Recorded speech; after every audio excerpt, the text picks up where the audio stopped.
દાહોદ જિલ્લા ભાજપે અનાજ માર્કેટની ચૂંટણીમાં પક્ષના મેન્ડેટ વિરુદ્ધ બળવો કરી પાર્ટીનું શિસ્ત અને આદર્શોનું ઉલ્લંઘન કરનાર 3 ભાજપના સભ્યોને તમામ હોદ્દાઓ ઉપરથી 6 વર્ષ માટે સસ્પેન્ડ કરતા ચકચાર મચી।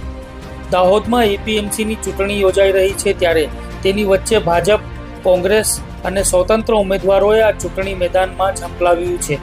ત્યારે ભાજપ શાસિત રહેલી દાહોદની અનાજ માર્કેટ સમિતિમાં ચૂંટણીનું બ્યુગલ વાગતા જ રાજકીય સમીકરણો બદલાવા લાગ્યા હતા। અનાજ માર્કેટ સમિતિમાં સત્તા જાળવી રાખવા માટે અને સત્તા હાંસલ કરવા માટે મરણીયો પ્રયાસ કરવામાં આવતો હોય તેમ હાલના તબક્કે જોવા મળી રહ્યું છે। 10મી ઓક્ટોબરના દિવસે ફોર્મ પરત ખેંચવાનો દિવસ હતો, જેમાં માર્કેટ સમિતિનું ખરીદ વેચાણ સમિતિમાં એક ફોર્મ રદ થયું હતું। ત્યારે એક ઉમેદવારે ફોર્મ પરત ખેંચતા 2 ઉમેદવારો બિનહરીફ જાહેર થયા હતા। વેપારી વિભાગમાં 14 ઉમેદવારોએ ફોર્મ ભર્યા હતા। 8 ઉમેદવારોએ ફોર્મ પરત ખેંચતા 6 ઉમેદવારો નિદાનિત છે।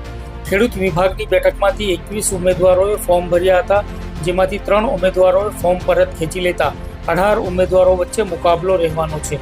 જ્યારે ભાજપ પક્ષે મેન્ડેટ વિરુદ્ધ જનારા પક્ષના 3 હોદ્દેદારો ઉપર દંડો ચલાવતા 6 વર્ષ માટે જિલ્લા ભાજપ પ્રમુખે તેમને પાર્ટીના તમામ પદો પરથી સસ્પેન્ડ કરતા જિલ્લાનું રાજકારણ ગરમાયું છે અને શહેરમાં ચોમેર ચર્ચાનો વિષય બન્યો છે।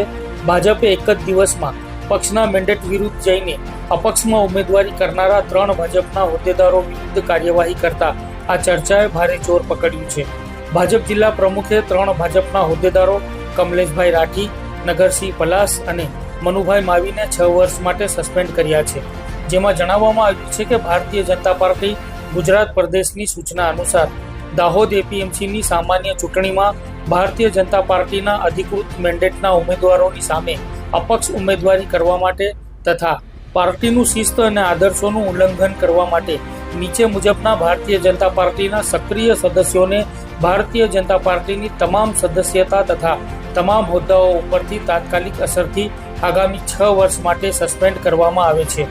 ભાજપ જિલ્લા પ્રમુખનો આ લેટર સોશિયલ મીડિયામાં વાયરલ થતા દાહોદ જિલ્લાના રાજકારણમાં ગરમાવો આવ્યો છે। ત્યારે હવે આ મામલે નવો વળાંક શું આવે છે તેના ઉપર સૌ કોઈ મીટ માંડીને બેઠા છે।